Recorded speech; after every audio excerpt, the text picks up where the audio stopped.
our forum today. Um, so early this afternoon, I was informed by Professor Antia that the forum is actually on the verge of hosting its 30th session already. So this is a milestone for us indeed. Today, we have the pleasure of hosting Professor Diana Jeater, and we are really looking forward to her presentation. But before we start, just some rules of engagement. Please kindly keep your mic off when you're not holding the floor. And it would be nice if you can introduce yourself in the chat. So if you would like, it would be nice to see who's in the room with us. Just so you know, the session will be recorded.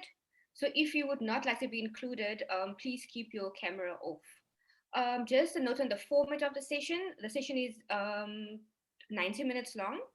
Professor Jeater will speak for about 20 to 30 minutes. Thereafter, Prof. Makoni will engage in conversation with her. And after that, we will have a Q&A session that will be moderated by Professor Basi Antia. Then we have a last half an hour, which we call the after party session. And this is a very informal session with no formalities, and we're able to have a free discussion, and you're welcome to stay if you would like. While Prof. Jeater does the presentation, please feel free to write your questions in the chat box. So I now have the privilege of introducing Prof. Jeater to our forum. Diana Jeater is currently Associate Dean for Education in the School of Histories, Languages and Cultures at the University of Liverpool. She has been working on Zimbabwean history since the early 1980s. In addition to two groundbreaking monographs, Marriage, Perversion and Power, and Law, Language and Science, she has published articles on sex and sexuality, religion and belief, language and translation, law and jurisprudence, health and healing, citizenship and rights, witchcraft and politics, heritage and history, and the workings of the UK asylum system. She was an editor of Journal of Southern African Studies for many years. Her interests are eclectic, but have always focused on challenging the narratives of the global north and trying to represent the past in terms that are true to Zimbabwean perspectives. Over to you, Prof. Jeater. The floor is yours. Many thanks. And thank you everyone for coming. As I was saying in some of the pre-chat, this is for me an informal event where I just want to talk to you, and with Q&A, I'd like that to be a conversation rather than necessarily a Q&A, because I don't think I'm going to be telling you things that you don't already know. What I'm trying to do is to continue a conversation that I suspect that all of us are already part of. So I've been asked if I will talk about the piece that I published in African Studies Review a few years ago about academic standards and academic imperialism. But I want to bring in some other things as well. And so really what I want to do is to begin to talk about what my initial questions were. So I obviously, no doubt like all of you, I was initially trained within what we might broadly call the Western Academy.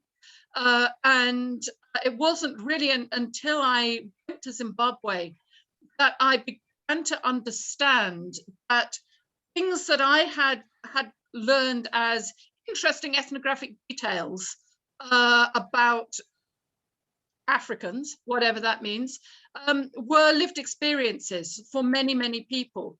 And when people talk about ancestral spirits, for example, they're talking about something real. And this was one of the things that began to get me thinking. When I wrote my academic work, I talked in a different register, the register that I was using when I talked to people in Zimbabwe. Now, I had a whole set of other problems about being a so-called expert on Zimbabwe as a white person who had spent very little time there, when Zimbabweans were not regarded, particularly Black Zimbabweans, were not regarded as experts on their own country. And this bothered me right from the start. It bothered me a lot, to the point where for a long time I didn't really feel able to write anything, because I felt uncomfortable because I was trained in Oxford. What I said was deemed to somehow have more value than what Zimbabweans who had come up through University of Zimbabwe were deemed to be saying. So I began thinking about this, and that led me to a range of tasks, thinking tasks. It seemed to me that there was a lot of thinking to do that hadn't been done. Now, most of that thinking was, of course, being done by our colleagues who were outside of the core Western academy, what we began to call thinking from the South. And initially, thinking from the South was presented in the same way as, I don't know, postmodernism, as, you know, here's an interesting set of ideas, let's read it, because it's the latest fashionable thing. I wanted my students to understand that thinking from the South mattered. It wasn't just another fashionable set of ideas. It was very real, and it was about power in a way that feminist thinking had been for me when I was young as well. So I thought we needed to do the thinking work. Now, for me, there were two sets of thinking that I particularly wanted to engage with. One was, why do we on the Journal of Southern African Studies reject disproportionately submissions from people in a region, in the Southern Africa? Now, we actually publish, after publication by people from British universities, I think our next largest number is people from South African universities, and then people from Zimbabwean universities. So it's not that we don't publish the stuff, it's that we disproportionately reject more of it. So that was my question. Why are we disproportionately rejecting more of this? And is it because the universities in the region are not as good, and therefore the work that's being presented isn't as good, which is the argument that was being made? Or is it because there might be something else going on about what we think good work is? So I wasn't prejudging the answer to that. It was a genuine question. The second question, the set of thinking that I had was, how do I explain to students that this is a problem that they need to take seriously? So I'll start with the second one of those, which was with a thought experiment that I found is very powerful when I present it to my students, which is to say, what if Britain had been colonized by China? Or you can use Zimbabwe, it doesn't matter. Sometimes I talk about Zimbabwe. Zimbabwe actually is an easier one for me to talk about in some ways. So I'll say Zimbabwe. What if Britain had been colonized by Zimbabwe sometime in the 19th century? How would that have affected your everyday life? You would probably have grown up in a family where you perhaps don't even speak English at home. You speak maybe Shona and Ndebele. You wouldn't be taught at home in English. If you wanted to be an historian, you would first of all have to get your head around how history is conceptualized in Zimbabwean terms, around lineages and kinships and ancestors and movement of peoples and clan relationships. And the things that you understand as being important in history would have been considered to be exotic and different, and those would be marginalized. You'd have to put them to one side, all of those, you know, Tudors and Stuarts and all of that stuff. You'd have had to have forgotten about all of that, because that's not how, or at least you could do the Tudors and Stuarts, but you certainly couldn't do the later stuff around parliaments and parties and so on. You'd have to think in other terms about what are the motors of history from the ones that you've been brought up with. And then you'd have to accept that a huge number of the vitally important archives that you want to consult are not in your own country, and that it's almost impossible for you to get funding, get to Zimbabwe where the archives are. You'd also have to accept that even if you got to the archives, you did the work, you would never be considered to be a leading historian of your own nation. That you might get published from time to time, but you'd always be considered to be in the B list and not one of the leading historians of your own country.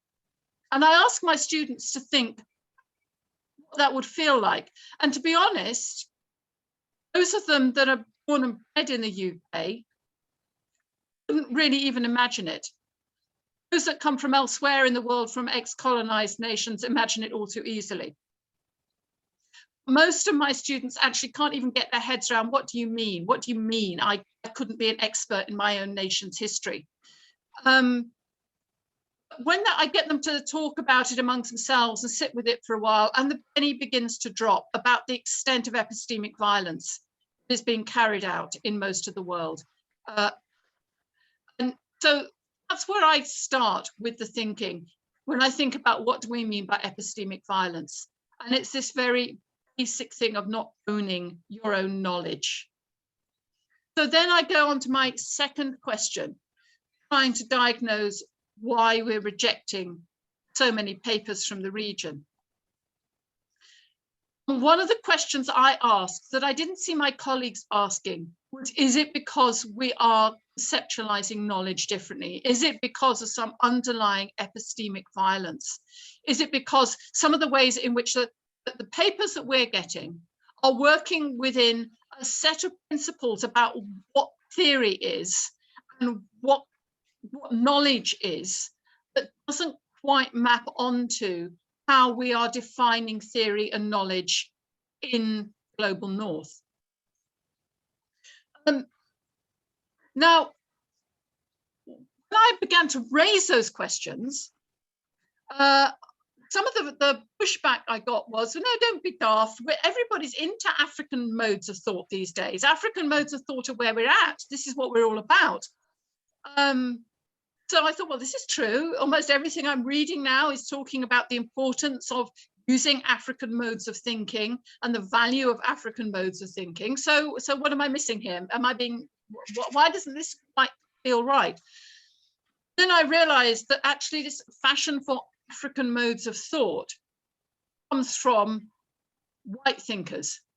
It comes from people in the American universities and the British universities.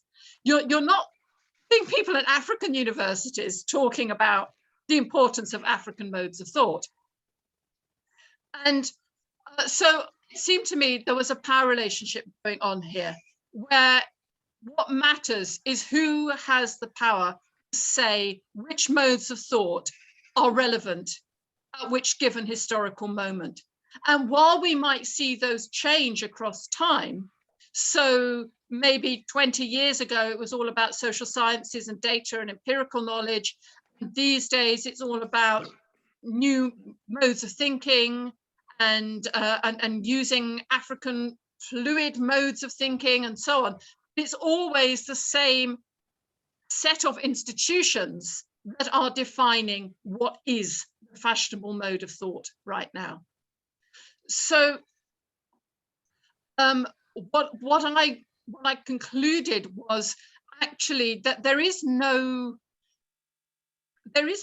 overarching academic God who might determine for us what is the correct way of conceptualizing and framing knowledge. There is just the power to define what is the correct way to conceptualize and frame knowledge. And if people who come from different epistemic traditions, from different ways of thinking about knowledge are consistently marginalized, it's not because their ways of doing it are necessarily better or worse, it's that they have less power. So I ended up actually, as somebody who's grown up in and loves the way that we think about concepts and think about structures of knowledge in my own tradition, I don't want to give that up. I don't want to say, oh, well, maybe, the way that I'm doing things is the wrong way to do things. What I recognize is that if that's how I feel about how I like to conceptualize knowledge, then that doesn't give me the right to say somebody who is working within a different way of framing and conceptualizing knowledge, they are wrong. What it says to me is I need to get into a conversation with people whose work we're currently rejecting. I need to get into a conversation about what can we do differently, what can we learn from each other. So in effect, what I'm saying is that this is a power relationship, and with that current power relationship, we can go on having interesting academic conversations. There may be important things that we're missing, we're not seeing, because we're not asking the right questions. And we need to open up that conversation, because everybody is a poorer if we don't allow other kinds of questions, other ways of conceptualizing knowledge to be asked, because we say they don't match our idea of what valid questions are. We're missing wisdoms. So I want us to have a conversation. I want us to begin to do the thinking work where we begin to recognize what's going on. And then I want us to begin to do the thinking work about what a conversation might look like.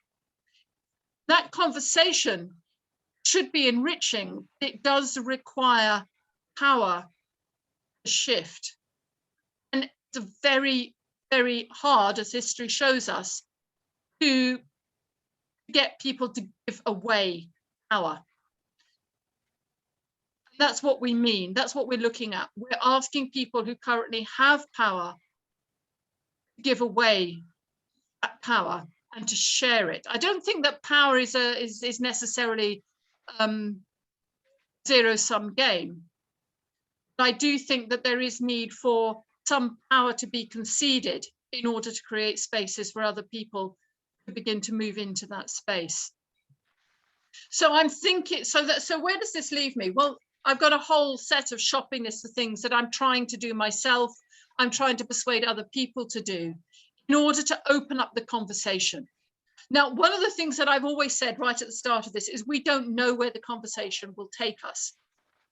I'm not assuming that I know where the end result of this would be. All I'm saying, all I see my job as doing at the moment is to say, we need to start the conversation, and we need to start it in a different way.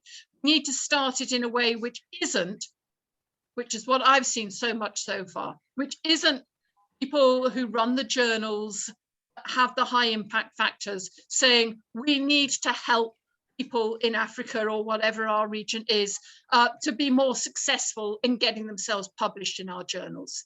We've been doing that for 20 years. What we need to be doing is having a different kind of conversation that says, what would it look like if we began to change who makes the decisions about what should be published, and then we have conversations about why they are coming to a different decision from the one we might come to, and where is that conversation going to take us if we begin to shift the power to make those decisions. So what does this mean for me in my own work, and what are the kinds of things that I'm thinking about? Well, first of all, I would like to see journals that we might call area studies journals. In other words, journals that work outside of the core areas of the US, UK, Europe more generally, to start thinking about why they publish in English. And instead of that just being a default decision that nobody questions, at least start questioning it. Doesn't mean it might end up saying, well, we'll go on publishing in English or French or German. To have the conversation, why are we publishing in this language?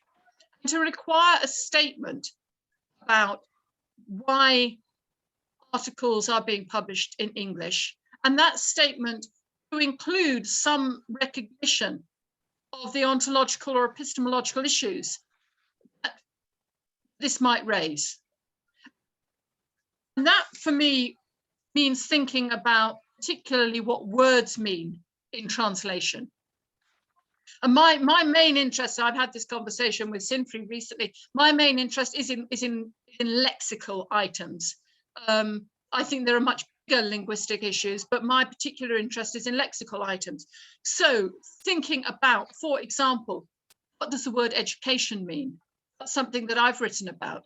If we're talking about education, and I'm writing in English, how is that going to be translated into Shona?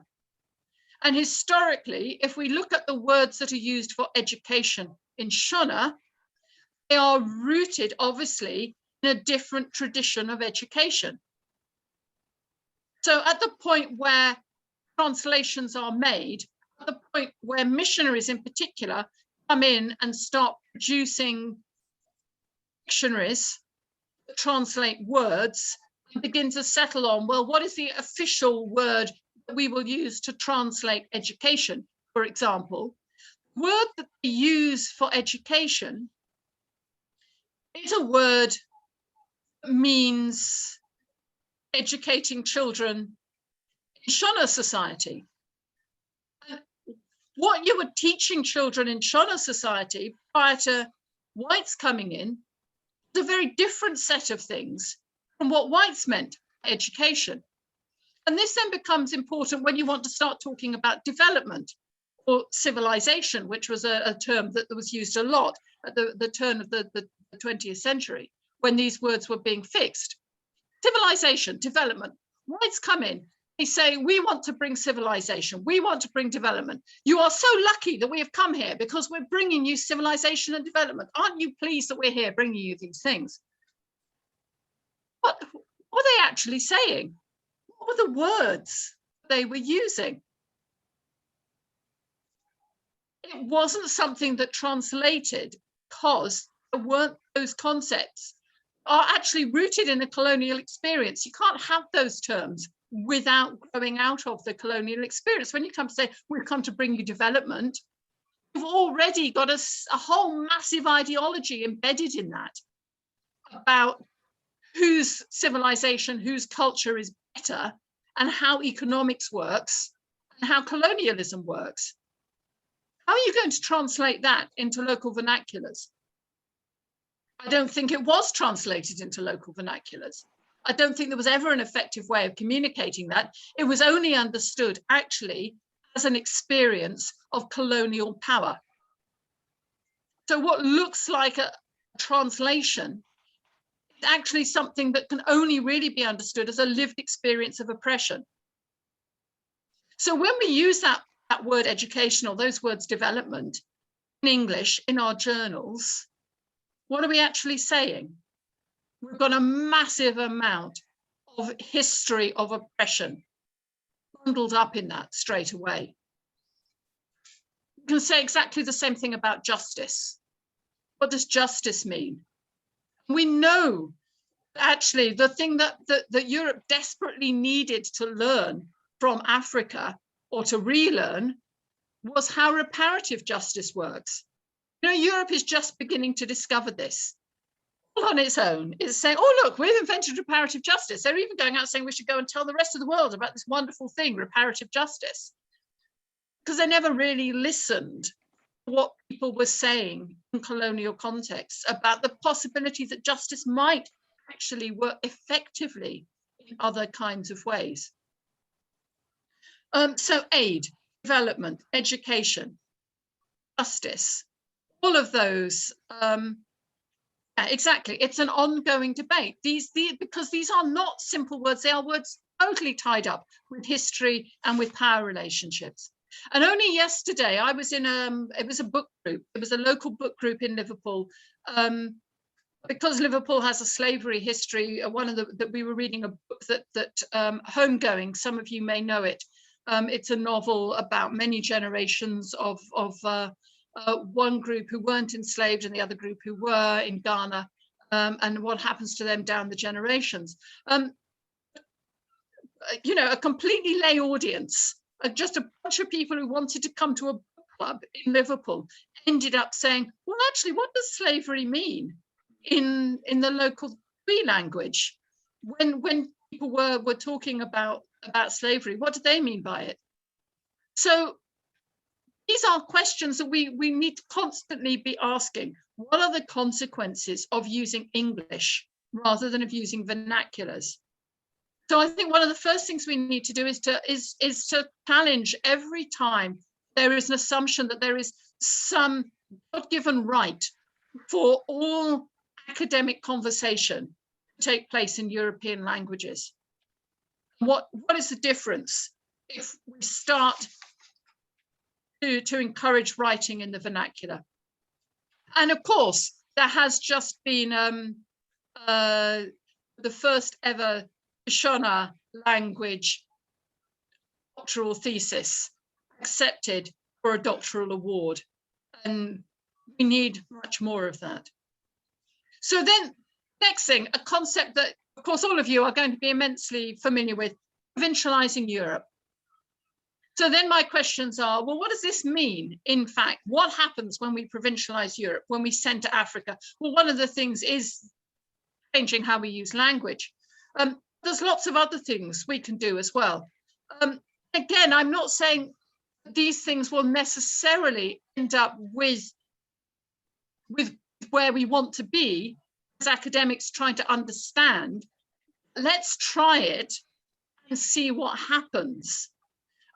So, for example, how about every time we write about witchcraft in an African context, don't explain it.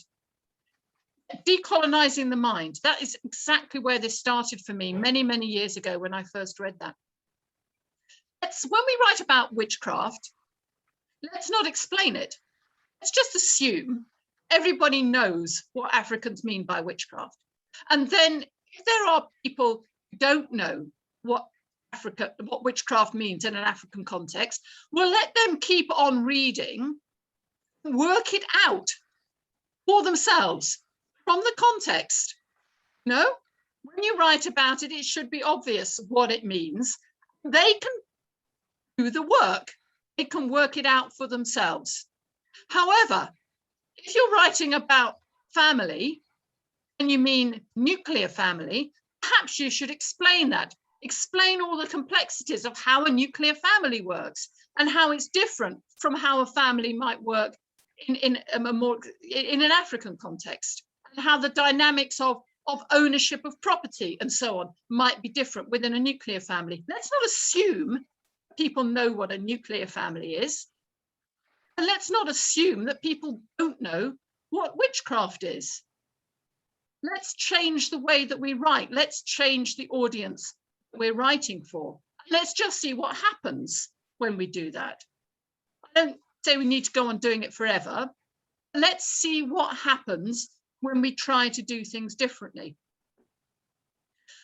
Another thing that, again, I think will be very familiar to this audience is privileging of local authors, authors from the region, authors from places we're writing about, so that when I write about Zimbabwe, I don't just reference Terence Ranger, Jocelyn Alexander, or whomever.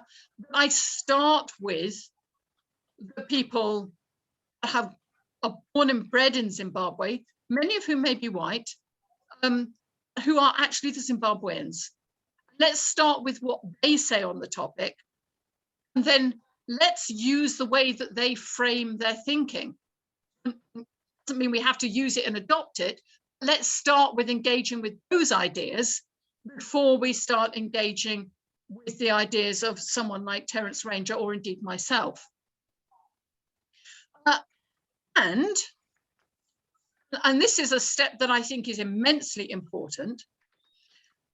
When we write about Zimbabwean history, very often I see people quoting Foucault, I see them quoting Ranger, I see them quoting Edward Thompson, E.P. Thompson.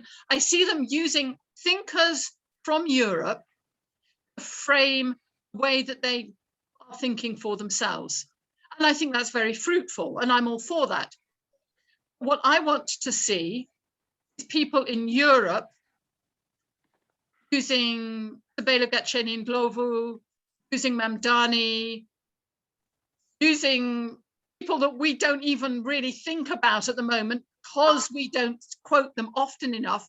I want them to see them using those thinkers to frame how they think about European history.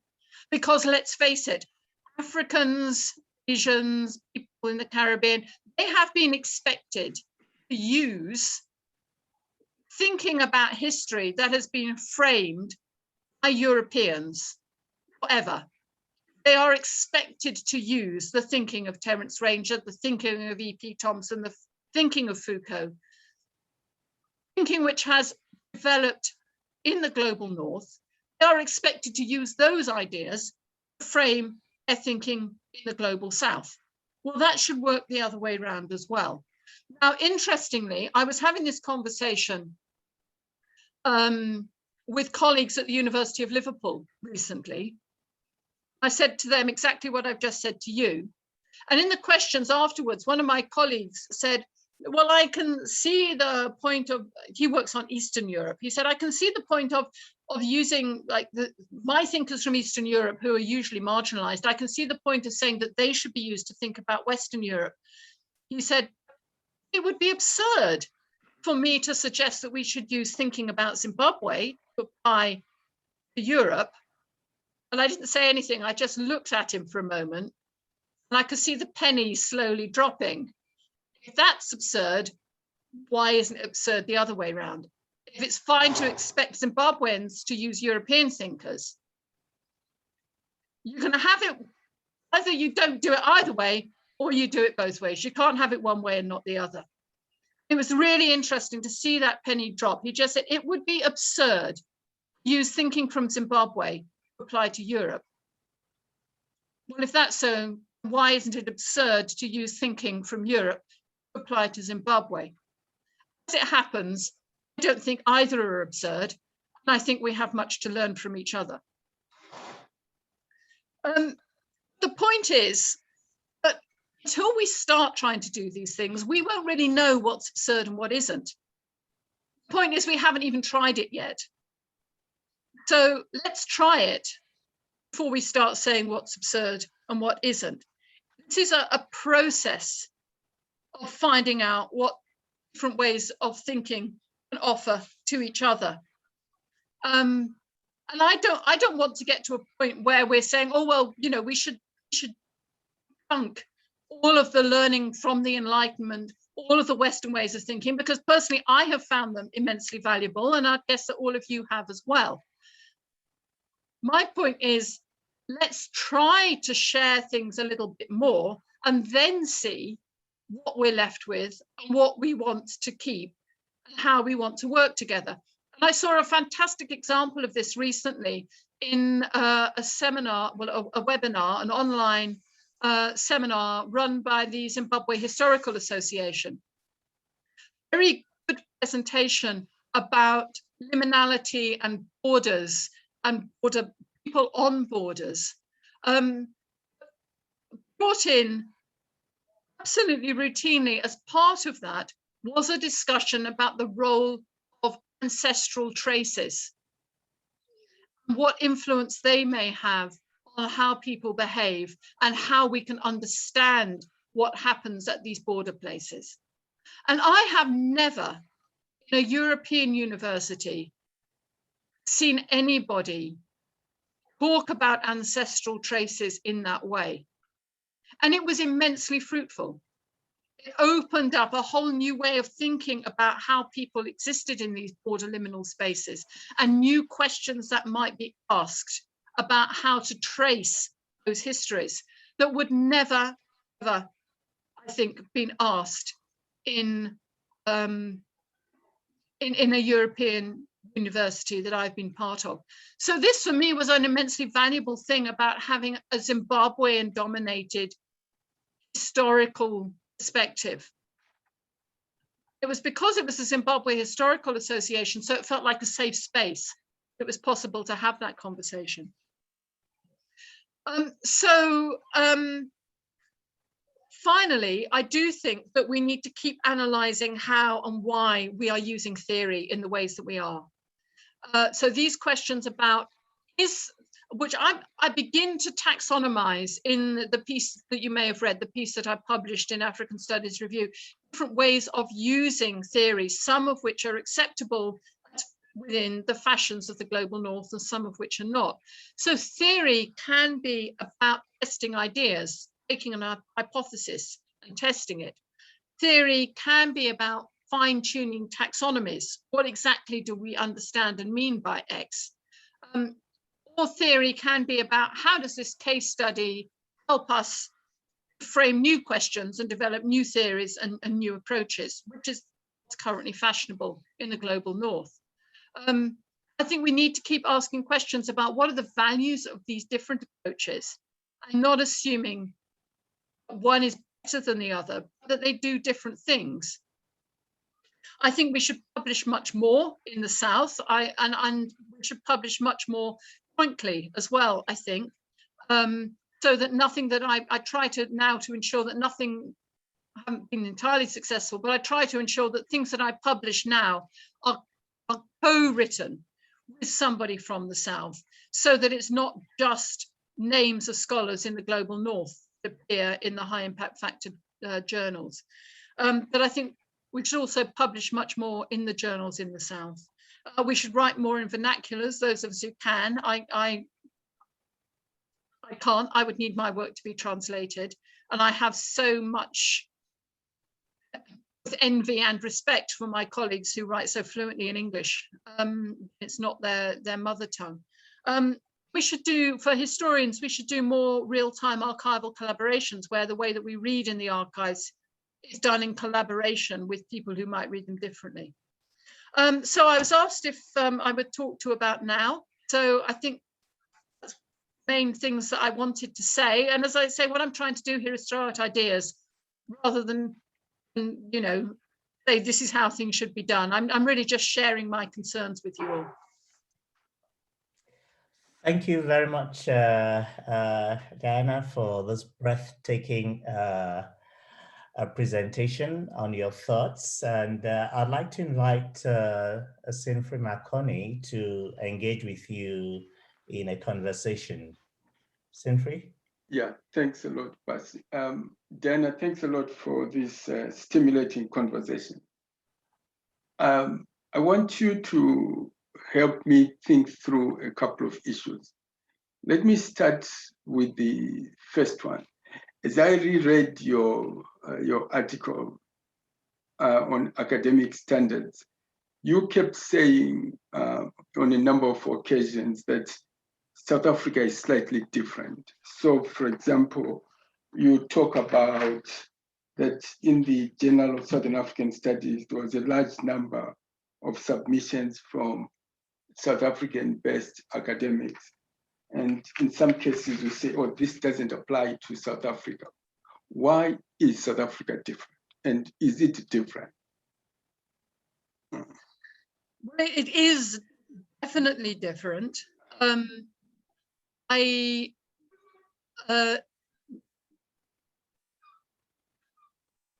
It's partly because it's always, I think, been better funded.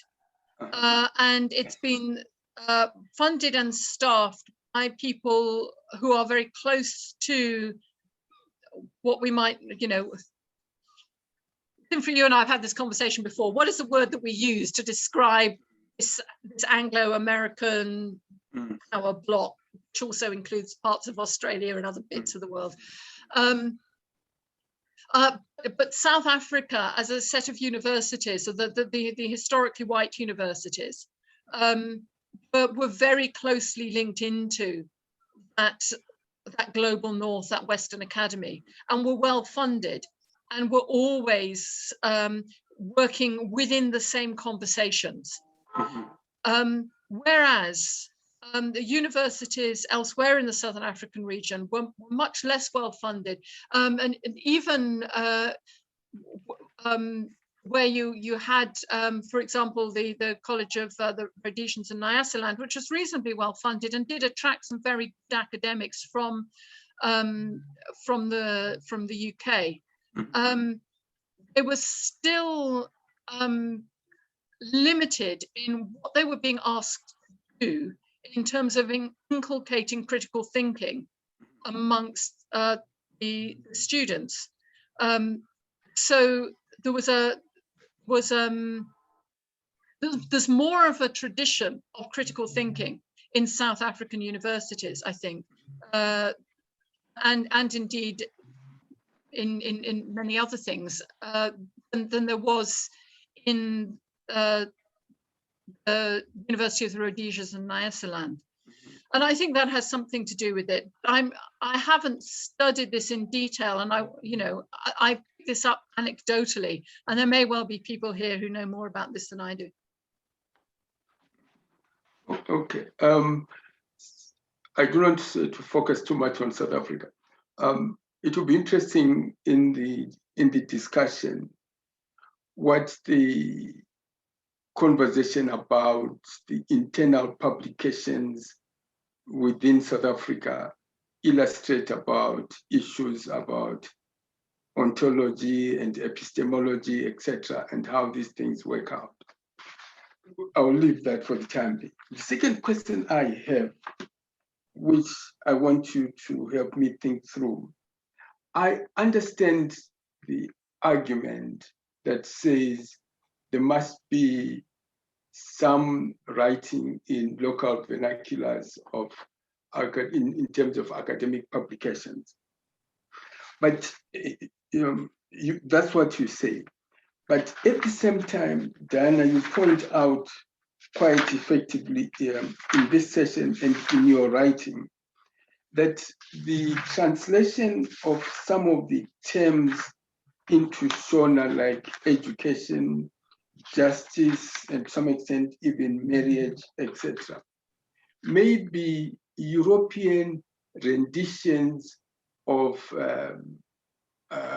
African institutions, so that the linguistic form might be African, but the meaning that is being articulated is what is European. So for example, in terms of marriage, within, as you point out in one of your books, within African context, marriage is an entire long process. It's not a simple event.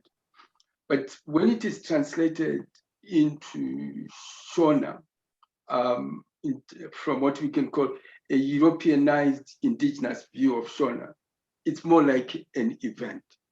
So if we then write in African vernaculars using standardized forms which echo European ways of thinking, aren't we tying ourselves in a knot?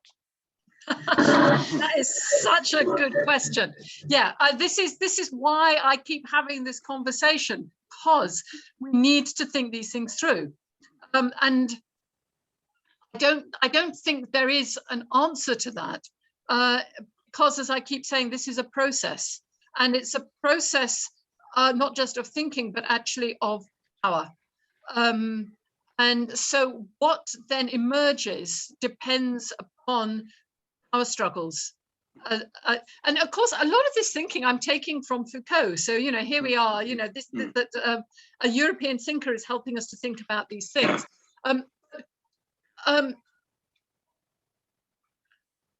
Go back to colonizing the mind. Yes. Originally written in Kikuyu and then translated into English, which is how I read it. Now, one of I take from George Steiner a very important point, which is that as far as we know, there has never been a concept that has been untranslatable. Yes. That humans with enough goodwill are able ultimately to understand each other across cultural confusions and misunderstandings. So it's not just a question of what do words mean and can we translate them. Yes. It's also what are the historical contexts in which that's taking place, and what are the power structures within which that's taking place. So if we have a culture in which young people who are coming up through the academy, and here I am talking specifically about the academy, but it goes beyond that into the development and all kinds of stuff. But if we stick with the academy for now, if we constantly ask our students to be aware of these issues, to think about them, and then when they read words, are aware of the implications of translation, which is why I say this, if we're going to publish in English, we should also have a note on the consequences of publishing these things in English that goes alongside it. If we normalize that, then I would hope that then our conversations become more meaningful. Whereas if we stick with, here's a translation, this is the correct translation for this concept, and then we don't ask any more questions, then, as you say, we're simply stuck in the same epistemic trap. Yeah. Because let me continue with this, then I will give over to other people. You mentioned quite favorably the first PhD dissertation that was published in Shona. Somebody sent me the text, and it was totally incomprehensible to me. Now, the fault is not the author's, the fault is mine. But let me try and think about it outside myself. I think what was happening there was an exercise in sophisticated language standardization and language planning, coming under the artifact of a dissertation. Because the individuals had to decide what terms they had to create for the purpose of writing that dissertation.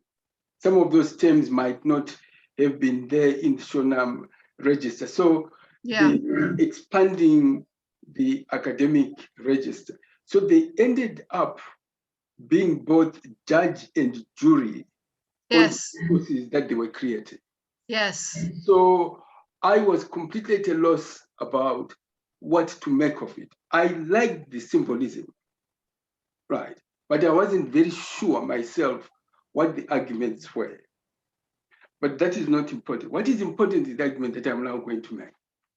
The argument I want to make is I fully understand and buy your argument about trying to frame Western scholarship using African ways of thinking, etc. That I buy. What I think is happening is this, is that African insights into, for example, the area I should know best in sociolinguistics or applied linguistics have been downplayed or disavowed in the Northern Academy.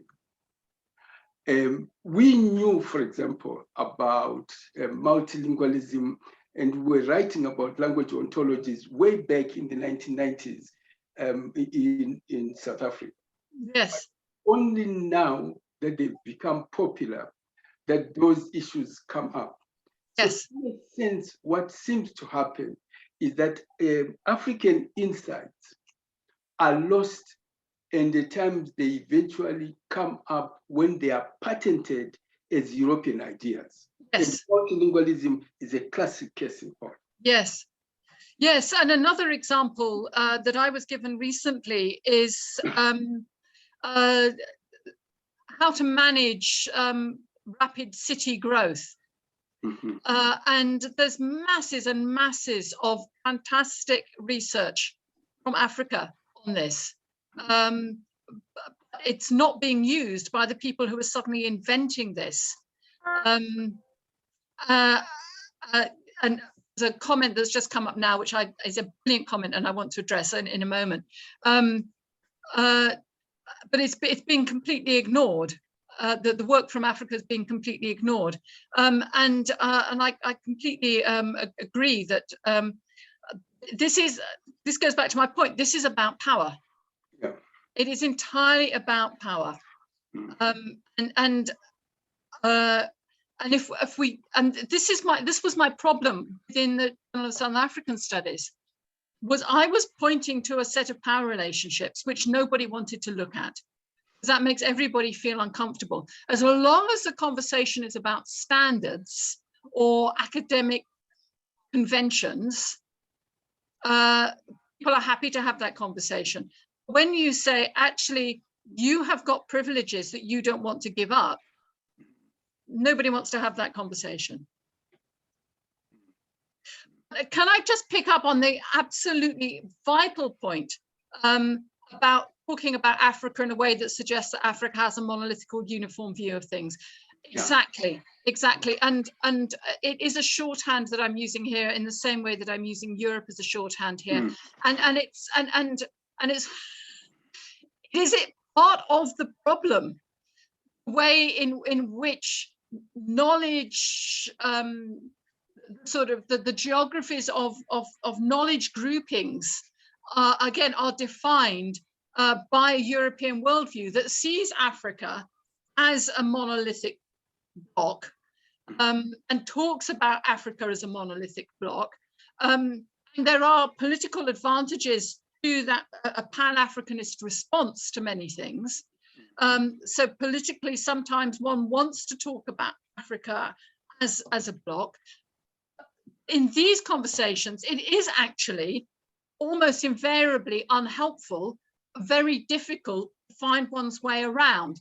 And I think part of what would be good to have in this conversation is to say, well, you know, how do we get around this? How do we talk about an existing power relationship, a power relationship one can meaningfully talk about between Africa and Europe, and use it as shorthands to talk about that power relationship, without at the same time appearing to be collapsing the complexity of African ways of thinking. And I would really welcome a continuation of that conversation, because I think that's absolutely central to the thinking work that needs to be done. Yes, but what you want to avoid, and then I'll give over to Basi, you want to avoid a way of thinking that exaggerates the impact and power epistemologically and ontologically Europe and America have on Africa. Let me continue with my thinking. There are other ways of thinking in Africa which were not substantially impacted by colonialism, that retained their robustness. So the danger that is there, which I think is the danger that decolonial discussions have, is you end up exaggerating or unfortunately inflating the power of Africa, of Europe, America on Africa. And you overlook what Paul Zelezer calls the other libraries of African knowledge that somehow have managed to be retained in spite of European power and influence on Africa. I'm not denying that Europe and America have had powers and China have influenced Africa. But I'm also saying there are other knowledges, other libraries within Africa that have remained and relatively robust. So in our discussions, we somehow need to maintain the balance to say two things at the same time. To say, yes, Euro-American Academy is powerful, but at the same time to say, this does not mean that all African libraries have been subjected and subordinated to Euro-American power. Okay. Yes. I mean, again, this is, it's because it's a power relationship, yes, that it becomes important to be really careful about how one presents these things to different audiences. Yes. Because the way that one speaks to those with power is not necessarily the same as the way that you want to speak to those who have less power. I mean, I have been frequently attacked for saying, you know, colonialism wasn't all powerful, you know, and trying to talk about what of meaning and practices remained robust. One of the things that I've argued is that no, it's much. I won't go into massive minutiae of detail of things that one might think about Zimbabwean history. The general point is I completely agree with you, Sinfrey. I really don't want to be saying that there is total epistemic violence. I think we need to push back against the idea that the subaltern has no voice. What is clear, however, is that the subaltern has not been listened to by people in power. Yes. That's a different thing. That's a different thing, yeah. And also, I've just realized that although my laptop is plugged in, not plugged. It's still switched on at the wall, and I'm going to have to go and switch it on because you're all going very dark at the moment. Oh, okay. Okay. Right. But see, I think I'm through. All right.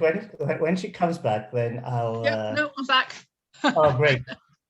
Yeah. So the last set of discussions you just had with Sinfree dovetail into a comment made by Michael around generalizing. Michael says that even when we talk about Europe or the global north, for instance, it's not all parts. It's basically the Anglosphere, as Monica Heller and Bonnie McKenney put it. So one perhaps needs to be cautious not to give the impression that it's a generalized thing. But Bill does have a question. Bill, would you like to pose your question? Yeah, hello, Manu. It was more like a comment, and a lot of things we raised or discussed here from you, Diana, Jeater, were a very nice presentation or talk. That is always quite complicated, that like power hierarchies, and they are not like only between global north and global south, but of course they exist within the global north and within the global south as well. Yes, yes. Like within the African context, of course, South Africa is dominating in generally terms speaking still, with all the danger lies into that, the African continent. And within Europe, as I am originally from Germany, working in South Africa, it's predominantly the UK dominating. Like when I have a look in the German journals, for example, it's more or less impossible to publish in German any longer. If you want to publish something in German, for example, it's maybe some book for undergraduate students or so. But if you really want to be read, you have to publish in English, no matter what. And that's the only way as well. And then also what I would like to raise here with context, I have to colleagues from Chile in South America, that there are also these isolated silos. Like we have the Anglophone world, whatever that means. We have the Francophone world, the same as well. And then we have the Spanish world or the Lusophone world. You know, they're all in silos and they are researching something, but also already there's hardly any exchange between the information. So there might be research conducted about South Africa, but we might only read English, or maybe me then a German publication, if there is even any German publication, but other publications are not being considered as well. So it's even more complex or affecting even countries in the global north. Plus then, of course, on top of that, we really need to be, and we, I mean us as academics, if I can call us as we really need to try to give space also to universities in the global south, as well as smaller European countries, because they are also overlooked. Often no one looks at research being done in Poland, if I can be that generalizing here as well. Again, especially Eastern Europe is always overlooked in the European context as well. So it's very important that such terms as being inclusive, being equal, being heterogeneous are not just used as like politicians tend to do that, always like having them in Sunday speeches, because those words are always used. Same with greenwashing when it comes to environmental protection or to climate change policies. Everyone is now all in favor for climate change policies, but how is it really looking in the ground, you know, on the day-to-day practice? So I think that is very, very important. And all those issues are basically interrelated and connected to each other. So yeah, very interesting and eye-opening. Thanks a lot, Michael. Diana, any quick thoughts, responses? I mean, to be honest, I would rather we had a conversation. You know, I mean, I have plenty to say on I'm sure everybody else does too. So okay, so let's listen then to Bill. Okay, Bill, can you hear me? Yes, we can. Okay, so I come from a different discipline. My discipline is art history. By nature, I'm very interdisciplinary, religion, history, etc., etc. So I have a kind of a basic question about education, and what I think is a more proper kind of term is acquisition of knowledge. And I learned about this while doing field work. I wanted to, in Zimbabwe, I wanted to find out how did people learn how to make things and do do things. So I assumed wrongly that, they were taught, that they went through education. But I soon learned that no, that's not the case. There are several ways of acquiring knowledge amongst the Shona people. So yes, you learn from your parents, you're taught, if you're, learn from somebody else. But very importantly, many people said that you acquire knowledge from the ancestors. Yeah. How do you acquire knowledge from the ancestors? Through dreams, through going into possession, where the ancestors speak to you, and so on. So this is a very basic kind of level, but I would suggest that the case is probably true amongst many other African societies, that we need to pay close attention to that also, the acquisition of knowledge. And so in Zimbabwe, the ramifications of that have been written about, other than myself, about the things that I'm interested in. Very recently, a sculpture has been erected in Harare for Mbuya Nehanda, the spirit medium that in the first war against the colonial powers, communicated with the ancestors and gave help to the people fighting against them. The same thing happened in the so-called second Chimurenga and so on. So these political and historical kind of things have been given some kind of credence, and people accept them. But for the most part, scientific thinking won't allow people to actually accept that there are other ways of acquiring knowledge. So at a very basic level, I'm suggesting that we need to look at that as well. Thanks. Okay. All right. Okay, so Actually, sorry, having said I want to hear from everyone, but actually, Bill is so right. And what occurs to me there is that there is clearly a kind of knowledge that isn't acknowledged in the Anglosphere, whatever we want to call it. And I think about how so many cultures have talked about how trees can communicate, and how one can connect through trees, and how trees communicate. And this was always dismissed as superstitious nonsense. And now science has found, that there are ways in which groups of trees will connect and talk to each other. And it goes back to Sinfri's point about multilinguistic analysis, or Debbie Potts' point about town planning. Knowledge is there, but it's not listened to. And all I'm suggesting is that, which I think links with what Michael was saying as well, is if we could actually find ways to take each other's forms of knowledge construction seriously, we will all benefit from it. And that links in very nicely to Susan's comment, actually question. So here we are talking about different intellectual traditions, knowledge traditions. What then happens when, let's say, a student from Zimbabwe goes to the University of Liverpool to do a PhD, and he's or she's armed with their own knowledge traditions? How do supervisors respond?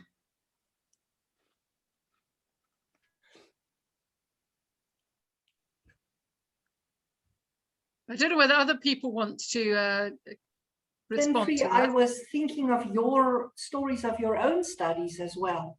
When we had an interview in South Africa, you told me when you traveled from Zimbabwe to Malawi, and then ended up in England. Your own experiences as a bright African student, and what are you reduced to, or what are people reduced to when they then study elsewhere? Yes, that's interesting. I want to use some of the terms that Sally Coco uses, but I want to use them differently. I think all African scholars are creolized scholars.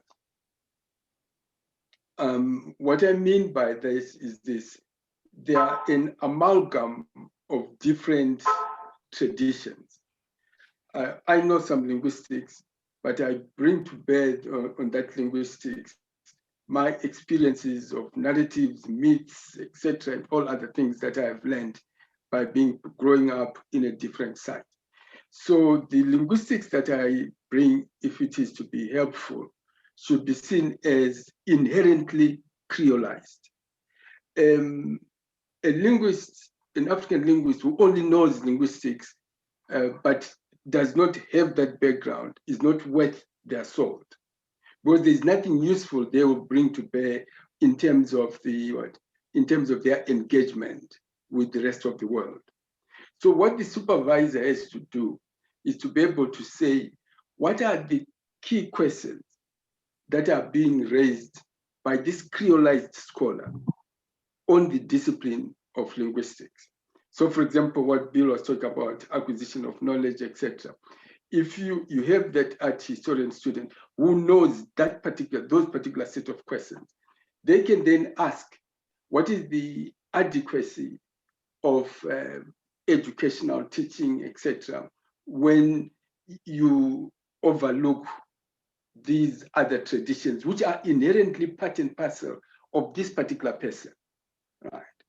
So the way I'm thinking is that the supervision should be a way of celebrating that creolization, which constitutes this individual's scholarship. Because that is, the insights come from that creolization, which is an inherent part of that scholar. African scholars are inherently mixed from what? From the time they are young. Okay. Thank you very much, Sinfree. Attila is next.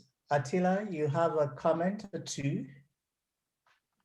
Thank you. I felt really more confident after reading Diana's paper. I could organize a little bit my ideas. And when I go to the slums, when I go to the local farmers in these last decades, I try not to bring so much the knowledge I got from my professors from Oxford and so on. But I talk to them about songs, about ethics, about values, about love, kindness, and respect. And I was thinking about this word this other day. The mayor, local mayor, said we have to teach about sustainable development. And one of my students from the Department of Ecology of the local university said, well, I read in the review Education for Sustainable Development, environmental education from Switzerland and from Germany and so on. And I said, oh, that's wrong. Don't pay attention to that. Sustainable development is the greening capitalist modes of production. We gotta go and work on involvement of people and find different worlds we need. So I was looking in Portuguese, the word desenvolvimento, development. The prefix des means the contrary of. So desenvolvimento is the contrary of involvement. So I have so many ways to give you my kindness, my respect. Thank you so much. I'm learning so much. And I'm turning around my thesis and my work in terms of decolonizing approaches in science and so on. So I really wanted to make this comment and say thank you so much, Diana, because you, Linda Smith, Sally Coco, Bonnie and Monica Heller, and so many others have really opened to me a possibility of a different framework, of a different approach in eco poetry, in Brazilian songs that when we sing with them, maybe I'll do this in a conference if we get together, not now. We can learn a lot with these different approaches, although being very, very consistent and following a bit of the the paces you have to do something nice, you know. So thank you so much. And I would like to hear a little more from you, Diana, of experiences you have in Africa of these alternative epistemologies, like eco-poetry, interlinked to songs and poetry and so on. See people and students really grasp the idea of principles such as the precautionary principle, the principal responsibility for us to change this so many social inequalities and just you have in Africa as we have in Brazil. Thank you. Okay, thanks a lot, Attila. Just in case Diana wants to comment on that, there's also a question from Ebony, who talks about other modes of decolonizing beyond language. Ebony draws attention to other genres of knowledge, music, dance, and so on. Diana, would you want to say anything to that, or we move on straight to Busi, who has a few comments? Well, again, I would just like to hear what everybody here has to say on these things. But I mean, I will quickly give a couple of examples that are relevant to this. I have a Zimbabwean friend who works on, it's basically art criticism. But how that links to social change and social movements, and in particular changing ways of conceptualizing race and gender. But the last 2 times that he's been asked to speak at a big conference, he said, I don't want to sit on a panel. I want to have a session where I play music and we dance. And he chooses the music and puts it together with comment, make the points that he wants to make. But part of his point is you will get these points through your body by moving this music. So that's one example. And how far that was influenced by him, what he was reading, and how far it was influenced by growing up in a rural African setting, I don't know. The other thing is ORAP, which is a development organization in Zimbabwe. Many years ago, the director told me she had been approached by Oxfam USA, who wanted to fund their projects because they saw that they were a really successful development organization. And they said, we want to fund you, we'll give you X amount to build wells in this area. And they said, well, we don't build wells, we build communities. And when those communities themselves have understood what their needs are and have also worked out their power relationships and have empowered the people that we want to empower, and the wells we know will be built to empower the people that we want those wells to empower, then our work is done. But we are not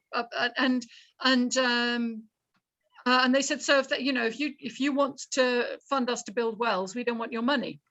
And Oxfam USA came back and uniquely said, okay, we won't say you have to build a certain number of wells within a certain timeline, which is what they've always asked everybody in terms of accountability. They said, we'll give you the money you want to do what you want to do, because we hear what you're saying, that you can't do it as that we are going to produce stuff. It's about building communities. And I think that's something that we really, really miss in political discourse in the UK. Okay, thank you very much, Busi. The digital floor is yours. Thank you. Thank you, Diana, for your very inspiring talk. I actually enjoyed reading your work yesterday, and it sort of raised some of certain things that I had experienced myself. Perhaps let me just switch off to Suzanne. Suzanne, you asked the question about if a student moves from one context to a Euro-American context, for instance, as an example, and uses their experience in that context, what then happens?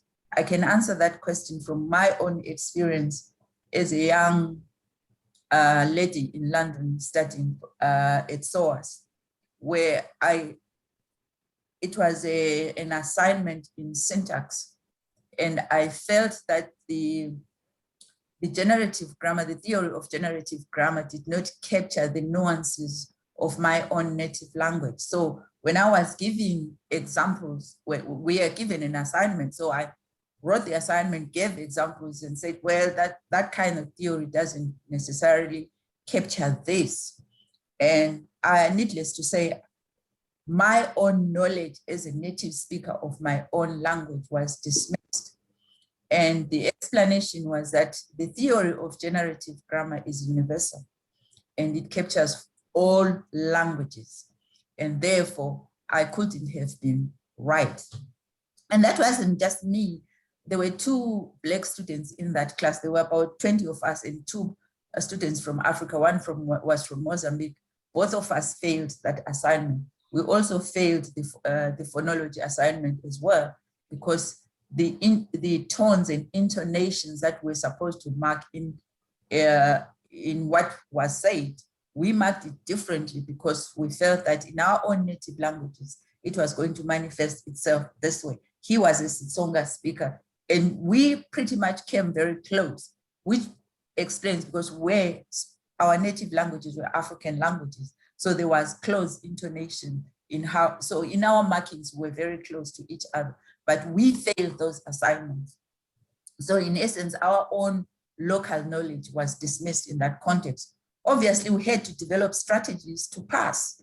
And the strategy to pass was, we just had to put things where they were supposed to be put and claim they were grammatical and they were correct, even when we deep down inside, we knew that was absolutely inaccurate. So that's one observation. So what I learned from that experience is in my early 20s was that who is an expert and in what areas is often determined a priori. You just have to endorse that in order to get by. And I found that this very same practice filters into high impact factor journals. One of the examples that I have in mind is writing an article about citing Black women. And I decided, consciously that I was going to cite Black women in this paper and no one else. And needless to say, that paper didn't go through. And the reason was that I had not cited, in fact, I read it in Diana's paper, that I had not cited, my citations did not indicate the authorities in these areas. And again, so what it shows there is that who is an expert, who is an authority, had already been determined a priori. It did not matter what I was saying, as long as I didn't cite those that had been determined as experts, as authorities in the area, I wasn't going to get through.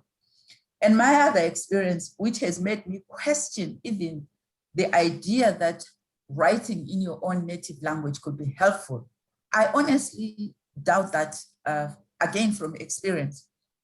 This was an experience with the Journal of current language policy, or some current practice, or something. Topics in language. Language planning, current issues in language planning. Yes. Yeah. I had some piece of data that was in an African language. So I translated in my own language. I translated it into English. The editor kept coming back and saying, your translation is inaccurate. And then I asked somebody who was teaching my native language at KZN and at, that is University of KwaZulu-Natal, and somebody at UNISA, what was wrong with that translation? Because I personally couldn't find anything wrong with it. And the person said, no, they couldn't find anything. Then I wrote back to the editor and said, well, yeah, I think the translation is accurate. And then they said, no. And then they explained why they thought the translation was inaccurate. So I had to explain to the editor that, this language is a pro-drop language. As a pro-drop language, this pronominal picks up the name of the individual that you saw. So that's why you have it recurring throughout these 2-3 sentences. It carries the name that you saw. So I wasn't going to repeat the name over and over and over and over again. It would have been redundant. Well, that was the last I heard of. I even gave the editor a reference on pro-drop languages, and how my language that I was using is also in that category of pro-drop languages. So well, that was the last I heard of it. But what comes up from that example, what at least from the way that I read it personally, is that even if it is my language, I'm still no expert in it. Someone somewhere elsewhere has been determined as the expert, and it is that person that I have to follow. And if I'm not following that person, my work can't be good, my work can't be accurate. And then the last example is, again, who is an expert in what areas? This is my experience in the US. First time I got in the US in the early 90s, presenting a paper on isiZulu. After the presentation, I got a lot of job offers to teach isiZulu. And in my view, quite honestly, I felt insulted. Why did I feel insulted? I felt insulted because to me, it looked as if, despite the fact that I was dealing with all these theories, analyzing them, I was not good enough as a theorist, but I was only good enough as somebody who can teach my native language. The only thing I was good at, the only thing that was valid, was validated in me was my native language. So I was just as good. The only good thing about me being in academia would be to teach my native language, and never as a theorist, and never as anyone who could speak to other areas related to language, other than if I am teaching my own native language. So in other words, when we are then constructed as, we're not constructed as scholars, as theoretical scholars, as individuals who can make an input in theoretical issues, in abstract theoretical issues, but we are only as good as our native language. And this is very strong, particularly in the US. If you are an African, and sometimes even when in a selection committee, there's somebody who's from Africa, it quickly switches into, oh, they are a native speaker of this language. Oh, they will teach this, they will teach this, they will teach this language. Oh yeah, we can introduce this in our curriculum. That person's knowledge of other areas is quickly erased. What is foregrounded is their ability to speak a native language and therefore to teach it. So I did enjoy reading your paper because it sort of made me feel comfortable that I wasn't crazy in thinking that who is an expert and in what areas is often determined a priori. Thank you. Okay, thanks a lot. Thanks a lot, Bosi.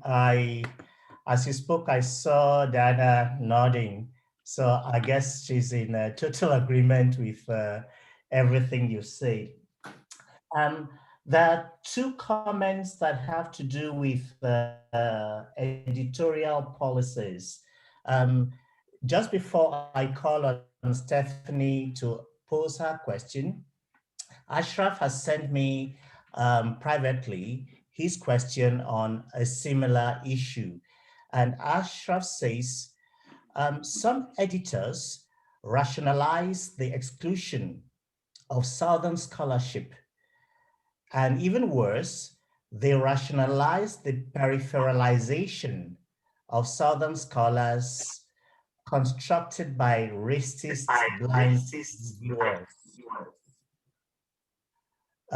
So Ashraf is talking about marginalization of scholars from the Global South who submit manuscripts and use the pretext of blind review processes to prevent those manuscripts from seeing light of day. Stephanie, would you like to now pose your question? Yes, thank you. Thank you, Diane. I think it was very inspiring. I'm very grateful. And I think what I'm saying is also echoing quite a few other comments, especially from Busi, for example. So my position is one, also, I guess, in a peripheral space, because I'm editing a journal in the Czech Republic, Modern Africa. It's the only Eastern European journal on African studies. We're now in Scopus, but we're a young journal, so obviously a very kind of forgettable impact factor. And one of the, I guess, from my perspective, epistemic violences and perhaps symptoms of this construction of the global North knowledge as the only valid one is the fact that we are, for instance, not even taken very serious by Anglo-American scholars. And we are, so the good thing is that we publish primarily African scholars in our journal. And we have Czech authors. We also have some international authors. We had, thankfully, Sinfree already publishing a paper with us. But I wanted to just continue and maybe push a little bit this conversation that we've had about how we can possibly disrupt this, this dominance or privileging of what constitutes valid knowledge. And for instance, one of the criteria in our journal is as well that it needs to be empirically rich, so that we try not to publish papers that are primarily based on theory, and we value these papers that are especially from African scholars that show minute detail from grassroots level and really provide that kind of empirical knowledge that very, very few people from the global North even would have access to, even if they were doing fieldwork in Africa.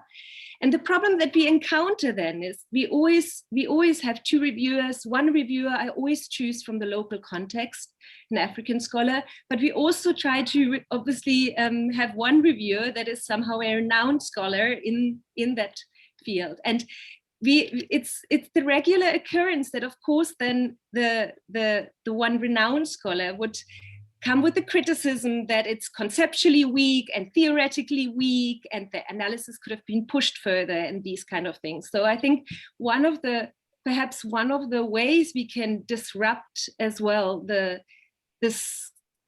what constitutes valid knowledge is also to really put an emphasis on the empirical, and to really demonstrate that what we first need is precisely how knowledge is constructed, what is constructed as valid knowledge in that particular location. And just another second point that in terms of language, because I'm also a language scholar, and when we spoke about, I think it's not only, for instance, that we need to perhaps try to disrupt this Anglo-American dominance and the English that we use, but it's actually precisely about what kind of English could possibly be used, and the fact that English is a multilingua franca on the African continent, that could really be pushed further as well in the type of articles that we publish, that there is much more discussion about the untranslatability of certain lexical items into a so-called standard English, for example, and how possibly even English lexical items have been acquired new meaning through the African context. And I guess that's also what we struggle with. We always write a little disclaimer to the reviewers where we're saying that we ask not to reject the paper on the basis of the English that is being used, or that that they are open for any kind of innovations and more multilingual innovations that are part of that paper. So I think that also that maybe the Anglo-American scholarship needs to learn to have its language further pushed into a place where it really makes sense in the African context, and where it really also can construct, therefore, then new meaning and new knowledge that is equally valid, or perhaps more valid. Yeah, that's all. Okay, thanks a lot, Stephanie. We'll take 3 more comments, and thereafter we'd have to draw the curtain on this very exciting discussion. But before that, I'll ask Sally. Yeah. Sally has a question. Thank you, Basi, and thank you, Diana. The exchange so far has been very productive. I'd just like to suggest that we try to embed the discussion in the broader context of inequity between the different parts of the world. And the thing that crossed my mind is that a whole lot of this is similar to what happens in the economic market worldwide. Who has the power to determine the price of a commodity, the value and price of a commodity, and who has the power to make a counteroffer, or who has the power to buy particular commodities. I once attended a presentation in Antwerp because we were visiting the diamond market, and discovered to my surprise that not all diamonds have equal value, and some are more highly priced than others, and so forth. And when you think of academic knowledge, more or less the same question arises. Everybody knows that there is diversity of knowledge, there is diversity in the construction of the world. But who determines the value of certain kinds of knowledge construction, and who has enough buying power to have access to particular kinds of knowledges? And a whole lot of the arguments that we are developing now are based on the principle of charity, that we're going to complain that we are discriminated against and so forth. But what the question that we are not addressing, just like people in the economic market should be addressing, is what do we do to give higher value to the commodities that we produce? And how do we market those particular commodities and so forth? And we are interpreting these inequities essentially in terms of North-South. Somebody actually brought it up earlier. There are countries of the economic North that also feel discriminated against. I have often visited France, and scholars in France complain about the Anglo hegemony. But if you take the English-speaking world, it's not everybody that is equal in the English-speaking world. And if you take Africa, it is true that South Africa is better rated than, say, the Congo. Doubly because Congo is, DRC is Francophone, and South Africa is essentially Anglophone when it comes to building academic knowledge. The economy of South Africa functions better than the economy of DRC. That affects who has access to knowledge produced elsewhere, and who is doing something to sell the knowledge that they are producing in a better form than the other people. So I think, yes, there are blames to be put here and there, but there is also a matter of self-introspection to do in terms of how we ourselves should be taking some steps, not just in terms of criticizing, but in terms of strengthening what we want to put on the market. That's it. Thank you. Thanks a lot, Sally, for suggesting that broad framework of inequality, inequity, for thinking through these discussions. Let's see, Desmond, Grace, and Betsy in that order. Please, very briefly, maximum of a minute per comment question, please. Desmond? Thank you, Bessie, and thank you, Diane. My apologies for keeping my camera off. My background has changed a bit, and I'll try to be very, very quick. So as I was reflecting on the conversation so far and wrestling anew with the same challenges that I've been wrestling with for quite some time, I see the tension between, recognizing that what we are dealing with here is with epistemic violence is about power, like you said, Diane, and I agree with you. But of course, on the other hand, that overemphasizing that epistemic violence and the impact of Europe or the so-called global north on other parts of the world or on other epistemic possibilities is its own kind of epistemic violence that perpetuates the efforts to make other epistemic and ontologic possibilities invisible. So I wonder then if, on one hand, part of the difficulty is that all of us, including all of us who are thinking actively about these issues, continue to be trapped in a capitalist mindset that raises all kinds of anxieties and tensions about material acquisition and competition as against collaboration, for instance.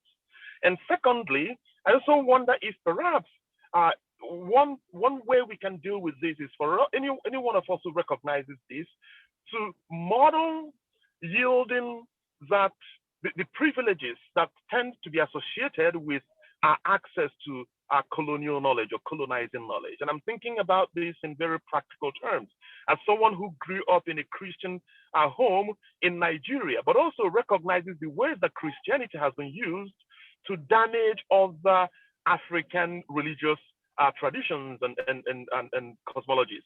Do I have an obligation, for instance, to say, okay, let me go back to what I'd been let out of almost as an exile by this colonial or colonizing process?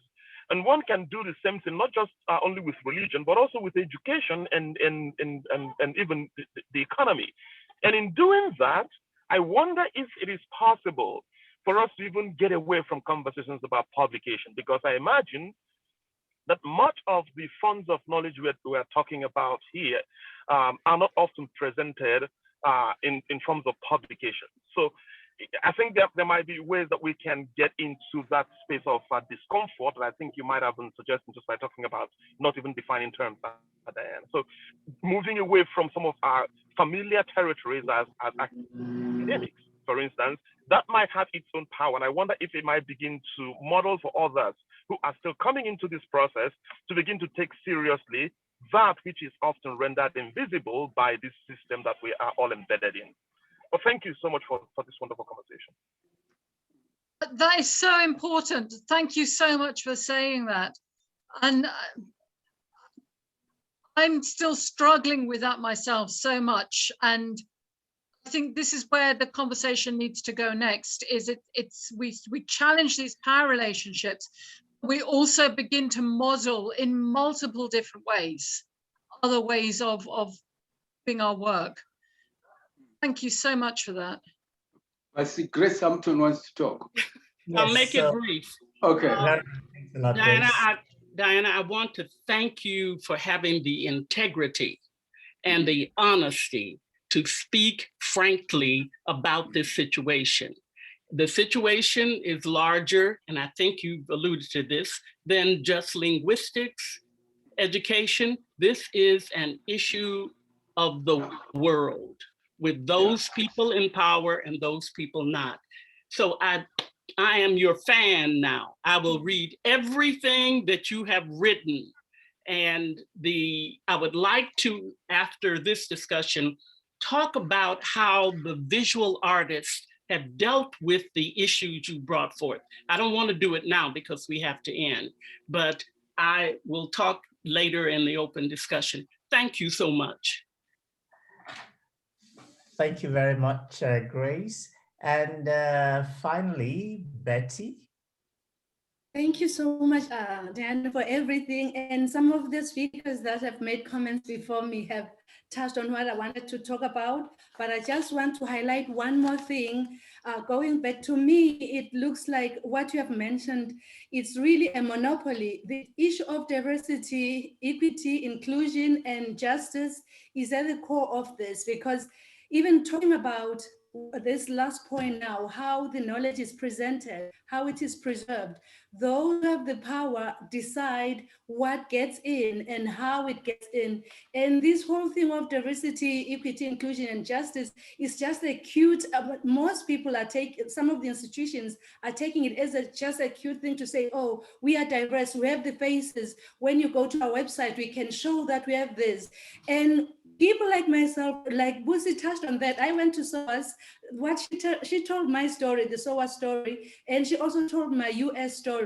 I am an expert in other very serious areas, but the university that took me doesn't want to have anything of that. She has to focus on this language because this is all she's all about. But then when it comes to what are you doing with this knowledge that is packed in this person? No, we are relegating that because that will be interfering with this area of quality that is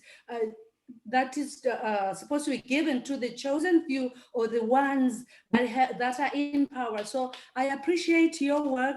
I feel like really this is helpful. And as you talked about collaborations, I've already started. I feel like one of the scholars who actually is from the UK has realized, we're talking about this, that if she's doing research in my country, I told her I'll be fighting tooth and nail, disqualifying her work because there is a lot of abuse of concepts. And she decided, let's work together, because you can't be talking about some concepts in those areas without bringing scholars, not just translators, because translators will just give what is in English, but scholars will dig deeper. When you talk about witch doctors, don't say that.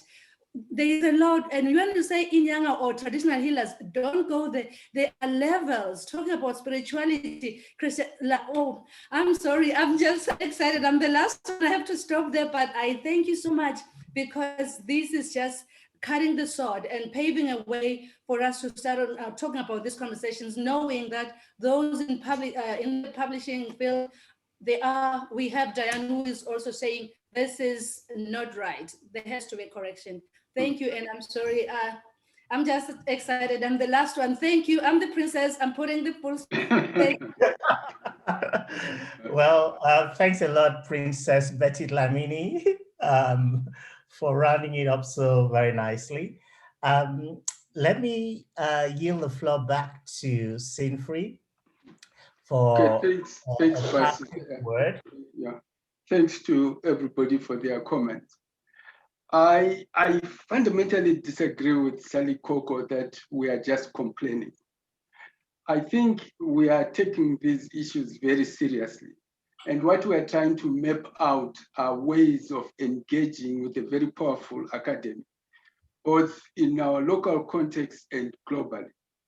Because these issues affect the livelihoods of individuals, whether they're coming for promotion, for tenure, or for job hunting. So they cannot be, and I insist, they cannot be simply a question that we are just complaining. I mean, some of the scholars amongst us, like Basi, etc., and all that, don't need to be worried about this, for example. But they think this is an important issue to address, because it is pertinent not only to them, but to an entire generation of scholars.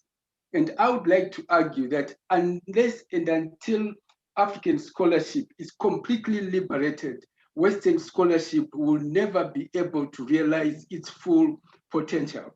Because its full potential is dependent upon our creativity. Yeah. Okay, well, when the oracle has spoken, no one else speaks. So all that is left for me to do is to thank you all for and then Vishnu, you have to tell us what is the next one. Yes, so Vishna? Yeah. Okay. Is Vishna around? Yes. Are you able to tell us who the next speaker is? Yes. Oh, can you hear me? Yes. Yes, we can. Okay. All right. So thank you all again for engaging in this delightful discussion. So for our next speaker on June 18th at 9 a.m. Eastern Time, we'll have Dr. Francis Vavros speaking to us from the University of Minnesota on the topic of schooling as uncertainty and ethnographic memoir. And thank you all again for joining us and taking the time. This has been such a lively discussion. Okay, thank you everyone, and bye.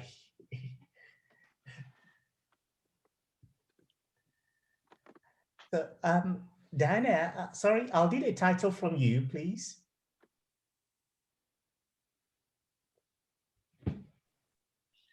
Sorry, what was that? A title for your talk. Have I not sent you one? No, the title you sent me was for the other project, not for your main talk. Oh, I'm so sorry. Let me get on to that. I'm so sorry. I don't know how I managed to let that fall through my net. Could you,